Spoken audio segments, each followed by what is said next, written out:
대표님, 그러면은 처음에는 이렇게 심각하게 하실 생각이 없으셨잖아요. 그렇죠. 그냥 그러니까 뭐 하다 그냥 보니까 재밌으셨어요. 오늘 한 400인가 500 땄는데 음. 그게 이제 쥐약이죠. 첫날 가서 그렇게 조금 따실 거예요. 시간이 한가하니까 자꾸 시간이 한가하니까. 생각이 나서 음.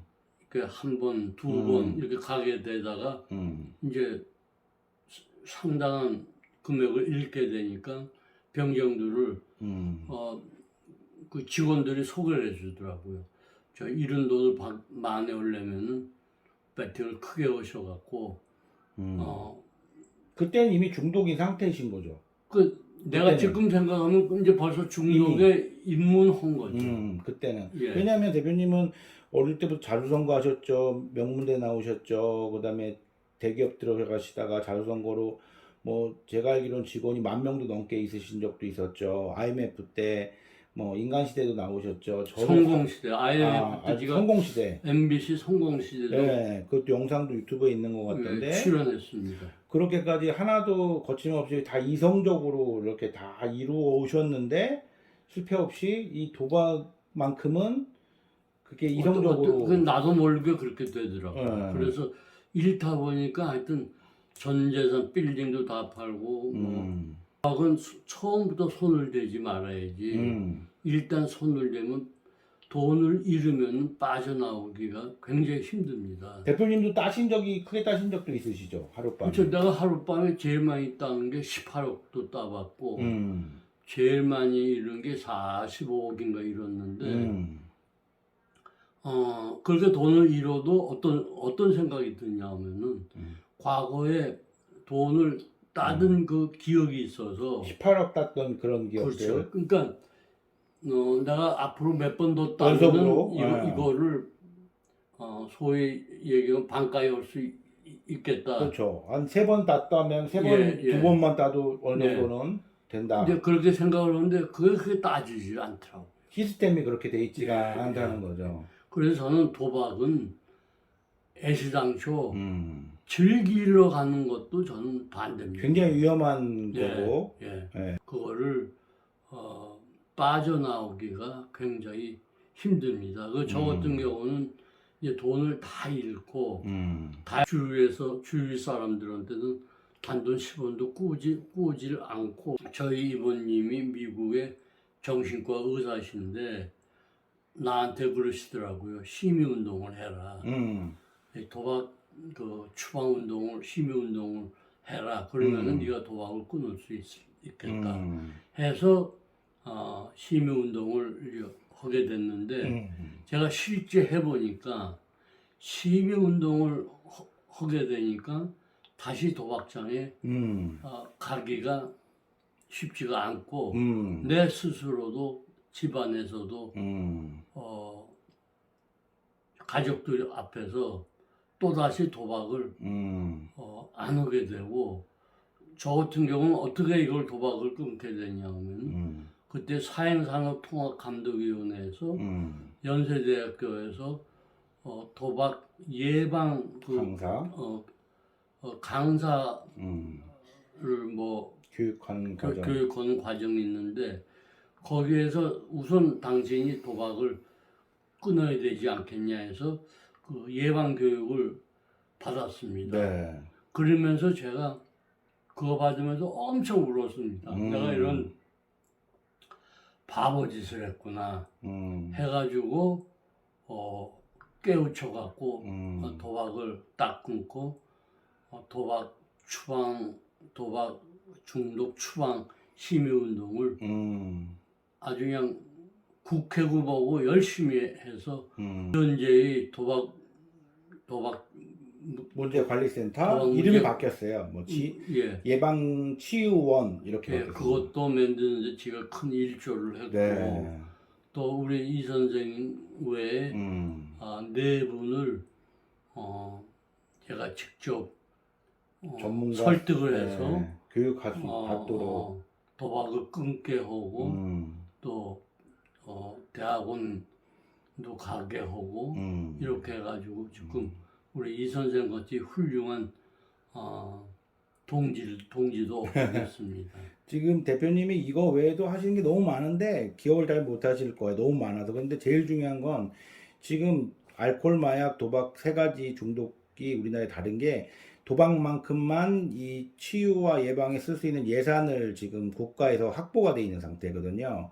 그런데 그게 과거에 10년 전만 해도 그 법안을 국회의원들이 통과를 안 시켜줘서요. 사행업체들과 연관이 있어서 굉장히 약하게만 이렇게 서비스를 제공했었는데 그거를 국회 법안을 국회의원들 사감위법을 개정을. 예, 어떻게 보면 만든 거죠. 그래서 그 모태가 된 것이 지금 이제 도박문제관리센터 1336 지금 그 예방콜까지도 대표님이 다 만드시는 아주 그 기초를 만드신 거예요. 법률을 통과시킬 수 있도록 그 아시는 국회의원들이 굉장히 많으셔서 사업할 때부터.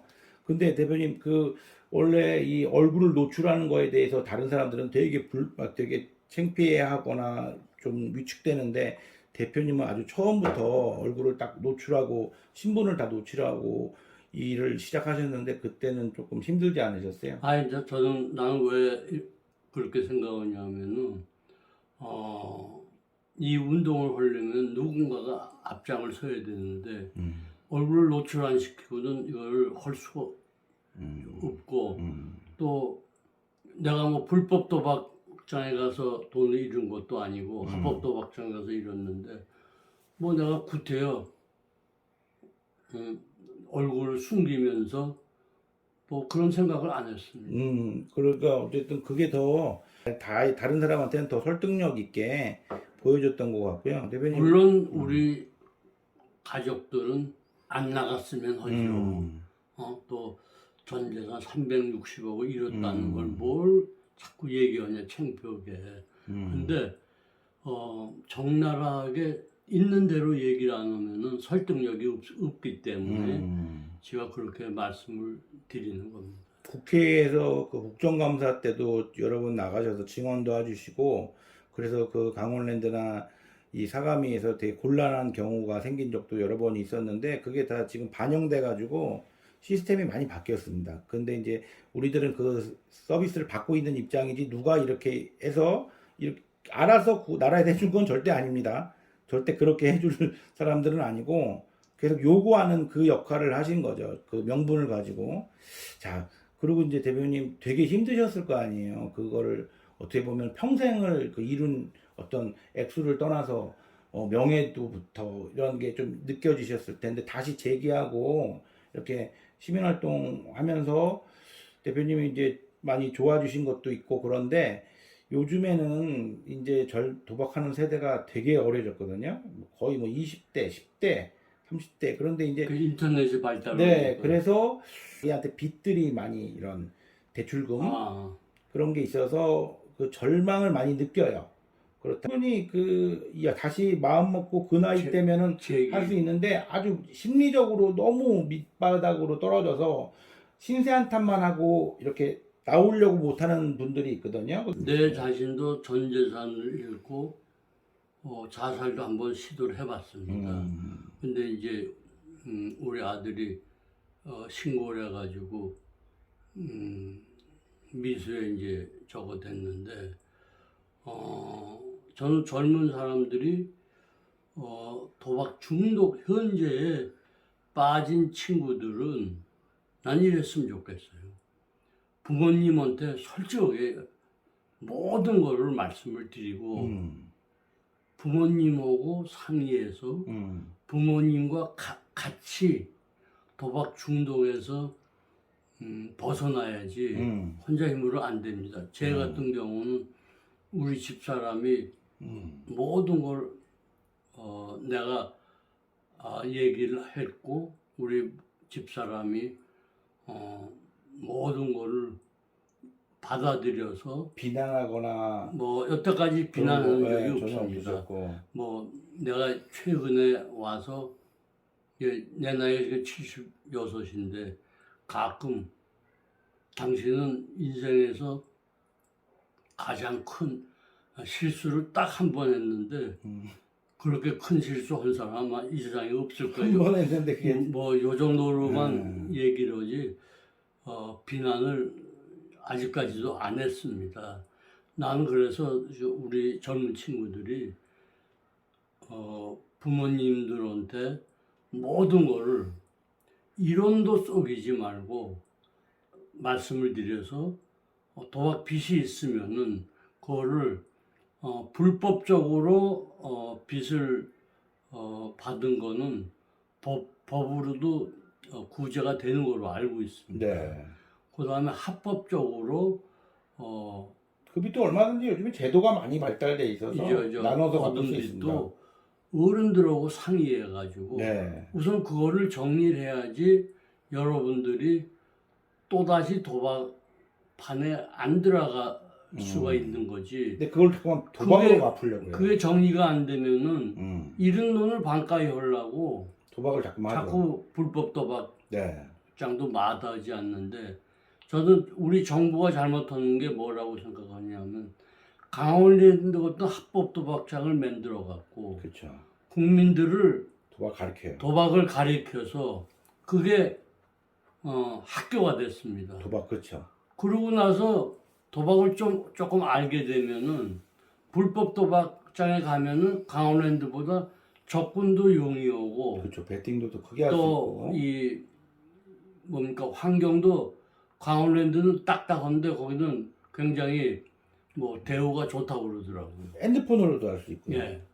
그래서 접근이 용이하니까 가게 되는데 부모님이고 아는 변호사한테 찾아가서 모든 걸 솔직하게 고백을 해가지고 저희 상담실에서 다 해주고 있어요. 그 안내는. 그러니까 우리 이 선생 같은 네. 친구들 경험이 많은 이 친구도 도박을 해서 큰 돈을 잃은 사람이고 거기서 이제 회복이 돼서 네. 지금은 상담소까지 하고 있는데 대부분 다 이렇게 알려주고 이런 있는데. 분들하고 잘 상의를 해서 그 빚을 빨리 정리하는 게 저는 도박 중독에서 헤어나는 가장 첩경이라고 생각합니다. 도박으로는 절대 못 갚죠. 절대 안 돼. 그거는 말이 안 되는 거예요. 그 18억, 17억 따신 분이 이렇게 얘기를 하시는 거잖아요. 도박으로는 도박빚을 갚을 수가 절대 없습니다. 예. 그 여러분들이 뭐 마카오다, 싱가포르다, 또 강원랜드다 가보면 얼마나 큰 건물을 짓니까. 그게 다 누구 돈입니까? 그 여러분들 주머니 돈에서 나오는 건데 여러분들을 따게 해주면 그렇게 큰 건물을 어떻게 짓니까? 그러니까요. 그러니까 그건 구조적으로 도박은 구조적으로 사업주가 이기게 된 그렇게 구조가 그렇게 돼 있습니다. 제가 재판하면서 조사한 바에 의하면은 자료를 다 보셨을 거 아니에요. 예. 딸 수 없는 그런 구조. 처음부터 그런 운동장 자체가 기울어진 운동장이라서 절대로 그런 생각은 버리라는 말씀을 하시는 거고요. 야, 대표님 마지막으로 좀 이렇게 정말 대표님 뭐 그냥 이 나라 도박 문제를 어떻게 보면은 처음부터까지 다 보고 계시는데 하고 싶은 말 또 바램 뭐 이런 거 있으면은 저는 우리 이 유튜브 시청자분들한테는 무슨 말씀을 하고 싶으냐면은 여러분들이 항상 좀 떳떳했으면 좋겠습니다. 이렇게 유튜브를 봐서도 자기 이름을 내놓고 그 주위 사람들한테 도박 걸린 사람들한테도 나도 과거에 도박 걸렸는데 이렇게 해서 완치가 됐다. 이러한 자부심을 좀 가졌으면 좋겠습니다. 당당하고 떳떳하라. 예. 내가 조사한 바에 의하면 우리나라의 도박 중독자가 그때 당시에 약 400만 명이라고 그랬는데 우리 이 선생 말 들어보면 최근에는 더 많을 거다. 그 젊은 청소년층까지 이게 번져갖고 상당히 많다고 그러는데 여러분들이 이 유튜브를 통해서라도 좀 자기 자신을 이렇게 너무 죄인 취급하지 마시고 자책하지 말고 여러분이 완치가 되면은 그건 정상인입니다. 막 추방 운동을 국민운동으로 했으면 하는 게 제 바람입니다. 본인의 어떤 경험을 통해서 예. 다른 사람들은 그런 걸 겪으면 안 되기 때문에 빠지지 않게. 너무 그런데 당사자들이 뒤로 숨게 되고 그렇죠. 당사자들이 얘기를 해야 되는데 그렇죠. 자꾸 주변에 제3인이 얘기해봐도 설득력도 없고 그러니까 가장 잘 알고 당사자들이 그 가족들과 그 경험이라는 게 예. 굉장히 중요하거든요. 예를 들어서 내가 강원랜드 가서 이제 나를 알아본 사람들은 붙잡고 그렇게 울어요. 응? 근데 모르는 사람들한테 가면 그 사람들이 왜 울겠습니까? 그러니까 나는 그 사람들을 이해하거든요. 왜 거기서 헤어나지 못하고 매달려 있는지를. 근데 중요한 거는 가족들이 그 당사자를 좀 껴안아줬으면 좋겠어요. 응? 근데 또 반대로 가족한테 못되게 구는 그 일부지만 좀 그런 사람들 있긴 하거든요. 물론 그렇겠죠. 그러니까 그 못되게 하는 것도 예. 자기가 창피해서 그러는 거고 가족한테 미안해서 그런 거니까 가족들은 좀 그런 사람들도 좀 이해해주라. 좀 온화하게 받아줘라. 좀 받아줬으면 하는 게 제 생각이고 가장 중요한 거는 우리 이 선생의 전공이 뭐냐면은 도박 빚에 관해서 아마 대한민국에서 제일 전공자일 겁니다. 그래서 이제 아까도 말씀드렸지만 우선 가까운 가족들한테 자기의 처한 상황을 말씀을 드리고 그 다음에 거기서 해결이 안 되면 우리 이 선생님 같은 분들을 찾아뵙고 같이 상의를 해서 도박 빚에서 빨리 헤어나는 게 여러분들이 도박 중독자로부터 탈출하는 길이 아닌가 그렇게 생각합니다. 이제 마쳐야 될 시간 같은데요. 한번 나중에 저는 대표님이랑 집도 가깝기 때문에 자주 뵙는 편인데 저희 오프라인에서 한번 저희 회원들 모셔서 커피 한잔 하시면서 간담회 같이 대표님 직접 만나볼 수 있는 기회도 만들 예정이니까요. 그때 또 시간이 되시는 분들은 제가 공지할 테니 와서 여쭤보실 일 있으면 여쭤보시고 그럴 기회를 또 종종 만들겠습니다. 일단은 이렇게 인터뷰 해주셔서 너무 감사드리고요. 대표님 또 다음에 한번 더 부탁드리겠습니다.